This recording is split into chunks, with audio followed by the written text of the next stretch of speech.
Assalamu alaikum wa rahmatullah. Welcome to our channel where we explore the wonders of Quran through the lens of modern science.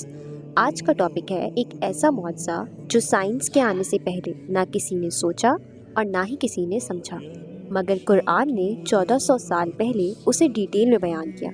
आज हम बात करेंगे embryology की, यानी इंसान के पैदा होने का प्रोसेस, और कैसे कुरान इसे डिस्क्राइब करता है बिल्कुल वैसे जैसे मॉडर्न साइंस आज बताती है।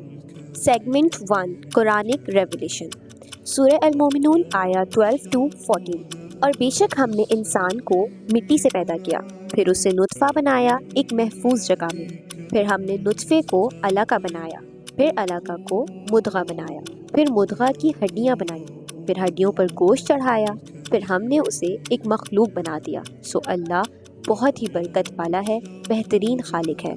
ये आयत इंसान की तख्लीक का एक मुकम्मल प्रोसेस बता रही है। नुत्फ़ा यानी ड्रॉप ऑफ फ्लूइड, अलका यानी क्लिंगिंग क्लॉट और लीच लाइक स्ट्रक्चर, मुद्गा यानी च्यूड लाइक लम्प, हड्डियाँ, गोश्त, ये सब टर्म्स कुरान ने उस वक्त बयान की जब साइंस में इसका जिक्र भी नहीं था। Segment 2 modern science confirms. अब चलिए साइंस की तरफ। स्टेज 1 नुत्फ़ा यानी ड्रॉप ऑफ फ्लूइड। नुत्फ़ा जाइगोट फॉर्मेशन का प्रोसेस होता है जब मेल स्पर्म और फीमेल एग मिलते हैं। ये कुरान के नुत्फ़ा से मैच करता है। स्टेज 2 अलका यानी लीच लाइक सब्सटेंस।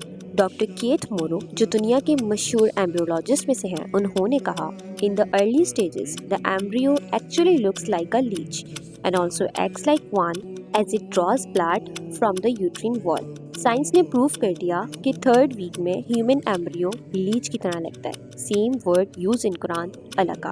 स्टेज 3 मुद्गा यानी च्यूड लाइक लम्प।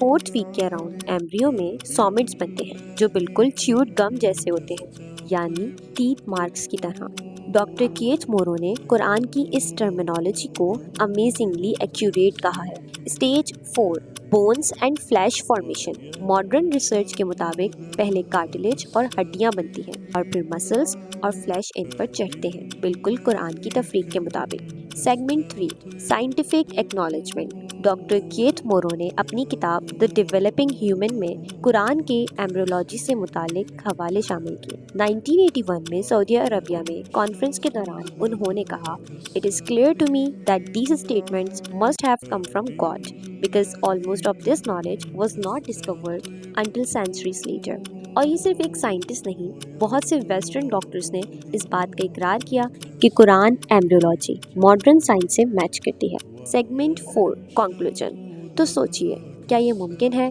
कि मोहम्मद सल्लल्लाहु अलैहि वसल्लम जो उम्मी थे, उन्होंने 1400 साल पहले ये सब डिटेल में खुद से कह दिया होगा, या ये अल्लाह का मौजज़ा हो सकता है? कुरान सिर्फ एक किताब नहीं, ये अल्लाह का पैगाम है जो हर दौर के लिए है और हर दौर का इल्म इसे तस्लीम करता है। अगर आपको लगता है कि कुरान सच है तो इस वीडियो को लाइक करें, शेयर करें और कमेंट में लिखें सुभान अल्लाह अगर आप भी कुरान की साइंटिफिक मौज़ूआत को मानते हैं। ऐसे ही इंफॉर्मेटिव और आई ओपनिंग टॉपिक्स के लिए हमारे चैनल को ज़रूर सब्सक्राइब करें। अगला एपिसोड होगा mountains in the Quran, nature aspect. Don't miss it. Allah हाफिज़।